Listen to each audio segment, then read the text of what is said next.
Hello. Welcome in, everybody. It's Kevin Harned with you. Hopefully, you've enjoyed the weekend. It's been pretty good so far today. I'm just back from a long vacation. It seems like it's been a long year. So even having a few days off was a long vacation. Appreciate everybody jumping in.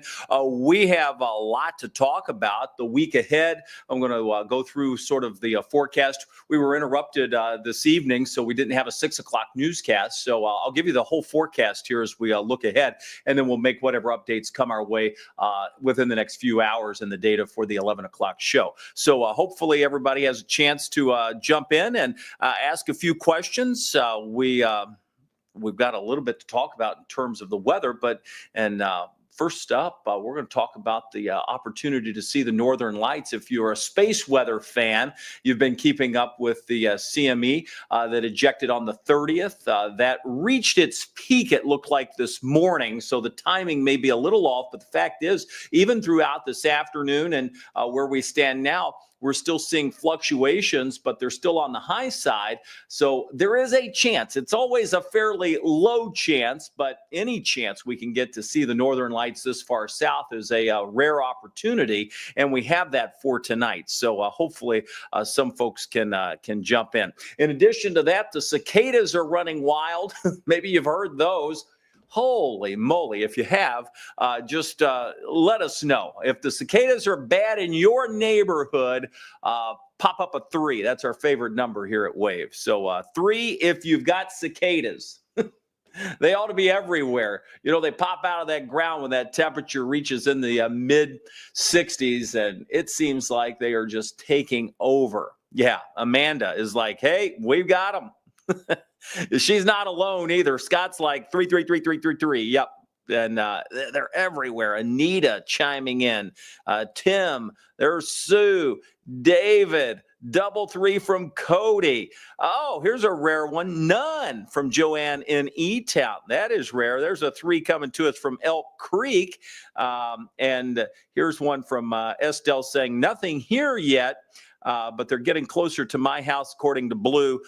Yeah, I tell you, they are loud this year. All right, here's what I want to do. Let's start out by checking out what we have going on across the area. You'll notice the skies are mainly clear, but we have had some of this haze around the area, and that's from smoke coming in from these Canadian wildfires for the most part. So the haze, a little bit of an issue. We have the geomagnetic storm watch in place for today and tomorrow.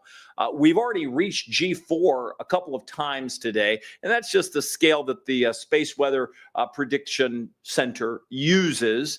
And when we get into that level, KP index of a 7 or an 8, G4, oftentimes this far south, especially aided maybe with a phone or some type of camera, we can see it. So again, the chance is always going to be higher to the north.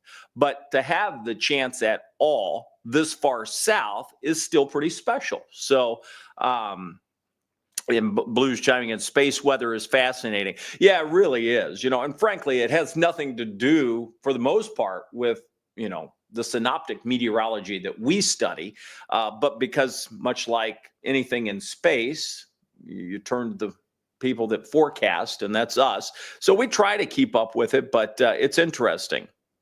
Nonetheless, if you have the opportunity, step out tonight. Keep an eye on the Wave Weather app. We start getting reports. We'll send out a push notification so that you know that they're at least visible in some places. But again, I suspect using the phone or the camera is going to be the best way to see them, if at all possible, this far south. All right. So that's what we'll be looking at.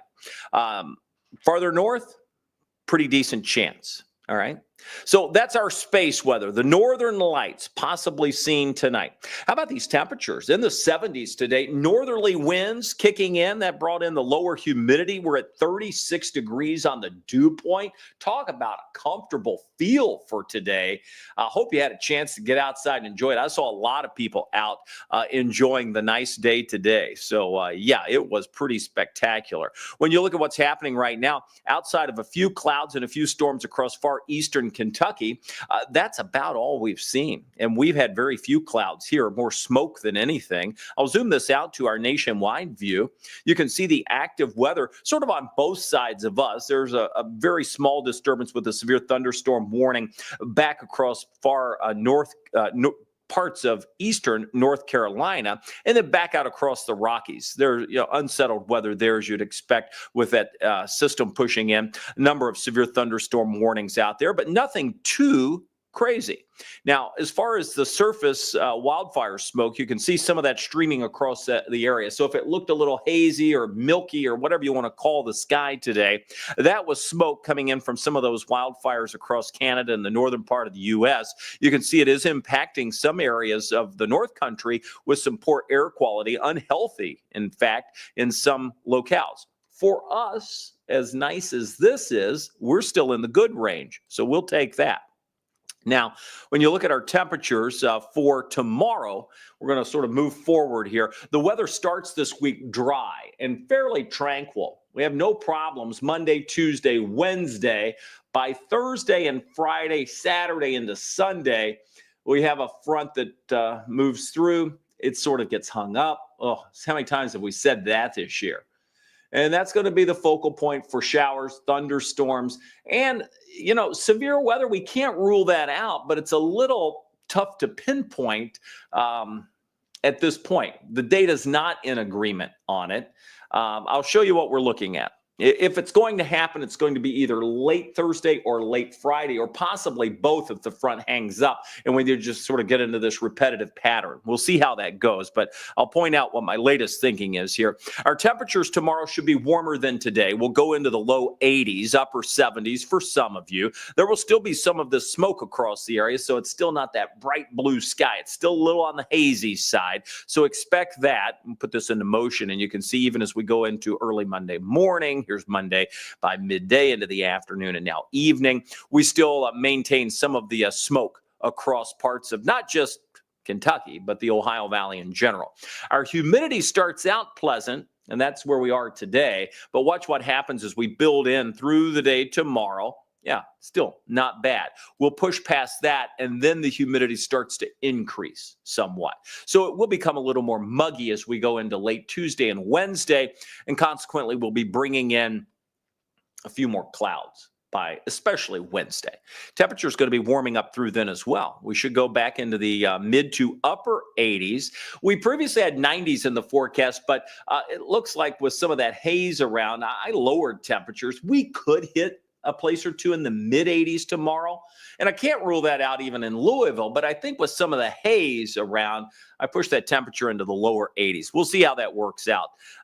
Nonetheless, it warms up by midweek, and then we start to see a more active pattern evolve as this low pressure ejects across the area. It's going to drag this front with it, again, gets hung up nearby. So we see a chance for showers and storms likely late Thursday. There's going to be a scattered chance of thunderstorms Thursday, Friday, Saturday, Sunday. So we'll broad brush that with a 40% chance, but in there, Thursday, probably late evening into early Friday, and then Friday, late evening into early Saturday, we bump the chances up. So we'll go a 70% chance on that first bump, meaning late Thursday, early Friday, and a 60% chance late Friday, early Saturday. All right, I'll show you that in a 10-day.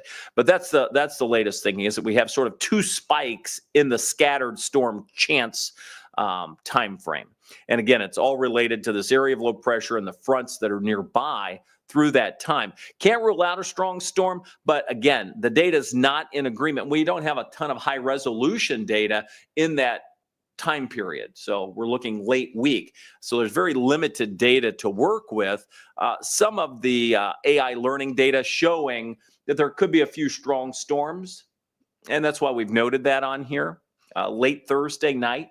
We'll watch that, as I keep mentioning, but it's too early to say with much confidence that it's going to happen. And we've pointed out that the cold front could stall and storms may linger into the weekend. This shows them clearing. You'll see in the 10-day forecast that I'm going to show you that I did keep the scattered storm chance in there for Saturday and Sunday. Just not certain that it's going to completely push through here at this point. So nonetheless, as we get into this repetitive pattern, even though you won't need the radar sort of feature of our weather app early in the week, you may need it. Well, you can use it for clouds too. You can turn on the satellite view. You can use it for temperatures. I shouldn't discount that. I've always feel like most people use it for the radar.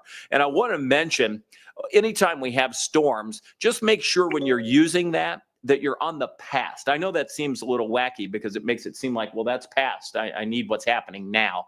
But there isn't a now. It's either future or past or both of them together. But to get the current radar view, make sure that says past. All right, that'll help you out. That'll keep you from complaining and sending me an email saying, what's up with your app, Kev? This thing's not working right. It's always showing me old radar data. Well, that's because you got it on future. All right, so keep it on past. That's where it needs to be. All right, back to the view from the Skycam here. Skytrack camera. This one's over in Jeffersonville. Let's get to some of your questions.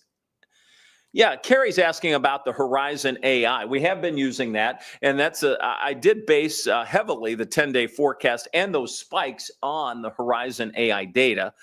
So you'll see that in the 10-day when I show that here in just a second. All right, so that is, again, the proprietary model that we have access to from ClimaVision, located here in Louisville. It is the only high-resolution model that even goes out that far at this point. So that is where we're getting some of that information. So we've got the two spikes, late Thursday, late Friday. Otherwise, it's scattered storms throughout. So it's not going to rain the entire time, but I do think it gets into a little more of an unsettled pattern, especially as opposed to what we were seeing today, tomorrow, and Tuesday. All right. Let's see. I'm just going through some of yours. We appreciate that, Margaret, always using the app. We spend a lot of time with the app. We appreciate the comments you give us. It helps us alter the app. We're actually in the process of making some changes to the app. So it takes a little while to get those pushed out because it has to go through Apple and Android. And frankly, it just takes a while. I mean, so we're going to make some changes to the app in terms of the layout. It'll pretty much all be the same stuff that's there, but we're working to get our 24/7. This, for instance, I mean, wouldn't it be nice just go to the app, you see this pop up at the top, or if we're in severe weather, so you don't have to scroll down and search, okay, watch now. So we're going to change some of the arrangement of that. So that'll be coming soon. We're working on that. As though we haven't had enough to work on this year. Finally, we're starting to take some time off. Most of us have had at least some vacation within the last couple of weeks. Consequently, that meant a lot of us were working double time when 2 or more people were off too. There's a hurricane chance. Would that make it here if it forms? Well, that's way, way early. And I know what you're talking about, and we're not even focused on that. Most of that data would keep that in the Gulf or the Caribbean and then arc it across to the east. Especially as we have these number of fronts moving through, that sort of diverts it. So we would need essentially that moisture to come closer to Texas or Louisiana for it to make it up in here. Way too early for that for us. But as it gets closer, we'll see. Jerry saying bourbon and bow ties. Yeah, I'm going to be there for that to help fundraise for Norton Children's Hospital. Hey, Jerry. And that's Thursday from 5:30 to 10. And again, it's early to tell, where these storms will be at that time. I'm hopeful they're later than 10. And I know you are too, Jerry. So we'll be updating as we get closer. That's always the tough part. You get something 4 or 5 days out, focused in on a narrow window of time. It's like, what's that going to be like? Yeah, maybe I would be better at fundraising instead of fundraising, huh? We'll see. Hey, there's Justin Logan, everybody. All the way from Lexington. How are you, my friend? Good to see you. Justin is the chief meteorologist over at the Fox station in Lexington, does a great job there. And he was certainly a part of our team for many years. All right, let's see. Kathy, thank you for keeping us updated. Well, you bet. We like to keep everybody updated. And I tell you, let me address something. While I was off, I was still working some, especially on Thursday morning when that tornado hit Washington County. Wasn't that something? I had somebody talking about alert days. And there was discussion among our team internally whether Thursday was going to be an alert day or not. Now, we have pretty strict criteria that we go by when we flag a day as an alert day. It didn't meet any of it. Sometimes we go against the criteria. Sometimes we say, well, you know what? The data doesn't show it, but we feel comfortable. So we watched that Wednesday night, elected not to put an alert day out and left that for the morning data. So when Tawana got in, was able to sort of get her head wrapped around what was going on. And then as the storms developed, there was an alert day. Now, was it a lengthy one? No. Are they all going to be days in advance? No. Have many of them this year been? Absolutely. In fact, we keep up with the lead time of our alert days. Some of them have been 7, 8 days in advance. Most of them 3 days in advance. But on average, we have about a 4.5 to 5 day lead time on the alert days. And more than almost 100% of the alert days have had severe weather associated with them of some form, whether that's an advisory, a watch, or a warning. Not all of them have had tornado touchdowns. Not all of them have been spring-type weather. Some of them have been winter storms. My point is, first of all, every home should have a NOAA all hazards radio. That is the first line of defense. The warning was issued, and you would have had minutes to go. Sometimes you don't even get that amount of time.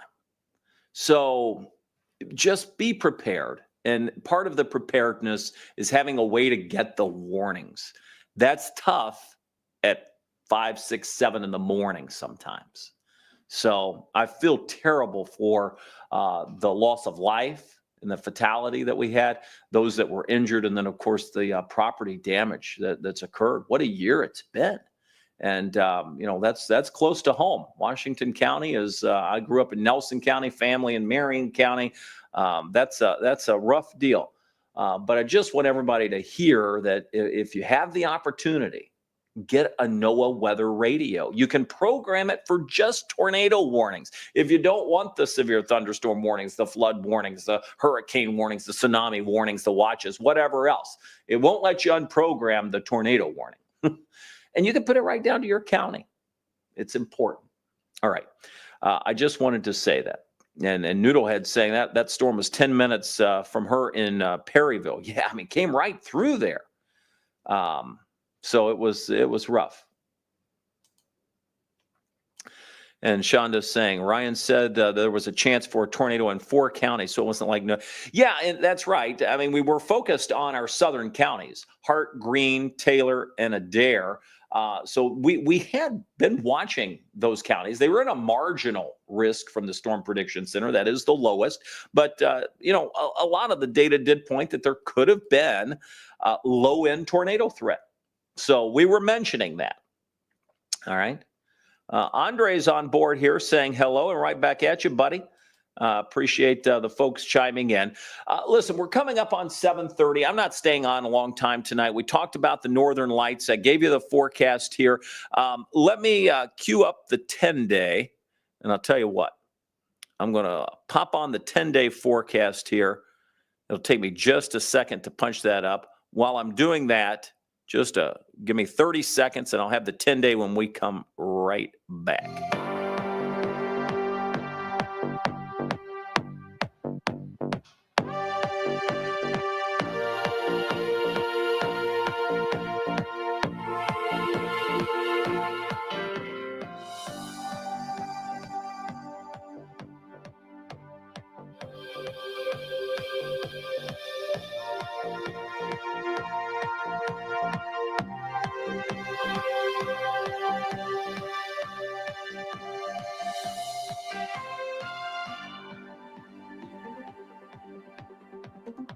All right, I've got it for you here. So let's jump in. We've got the 10-day forecast here, and you're going to notice, boom, the unsettled weather rolls back in late week, Thursday, Friday, Saturday, Sunday, even Monday, a few scattered downpours possible. So I stretched that out through the weekend.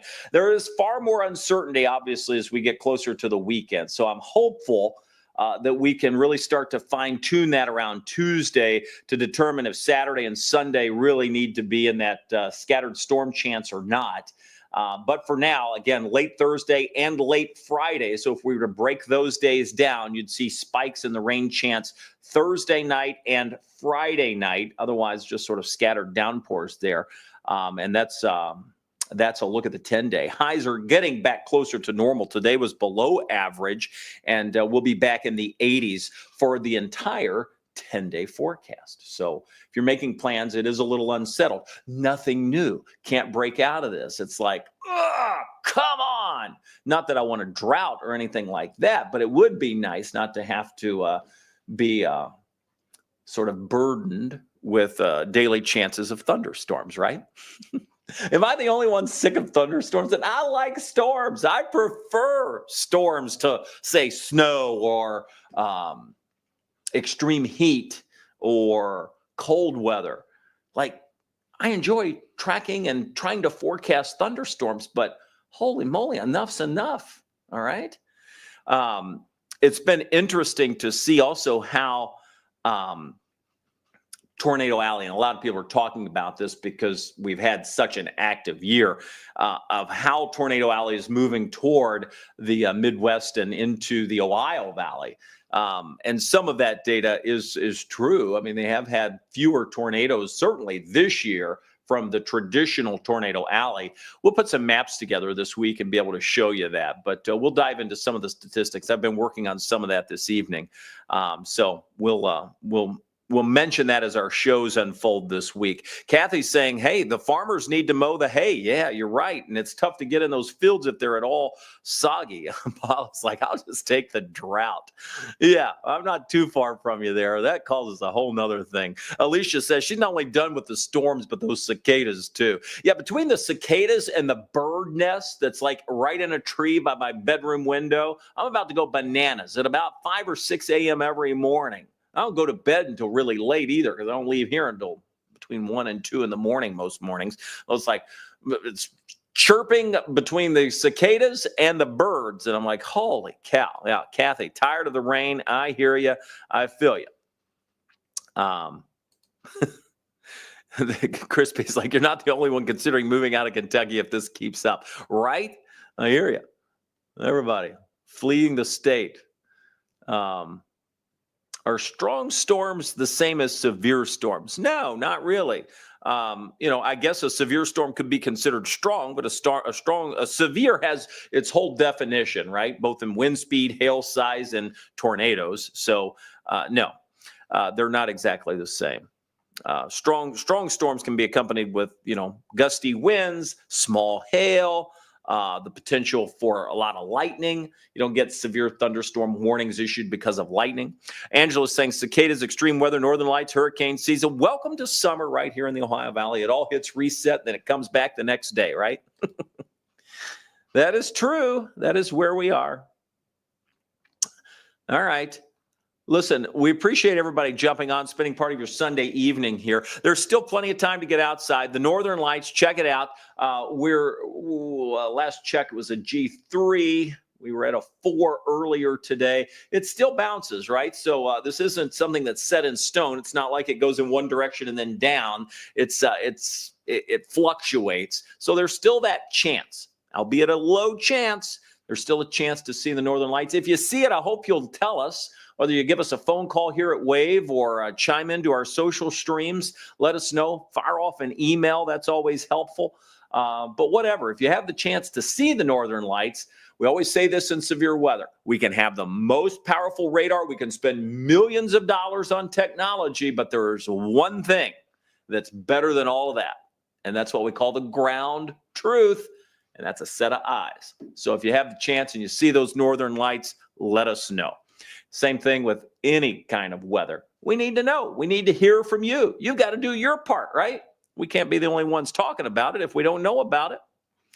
All right, I'll let you guys go. Hope you have a great, great evening, and I'll see you at 11 o'clock tonight, and then we'll be back this week. So have a good evening, everybody.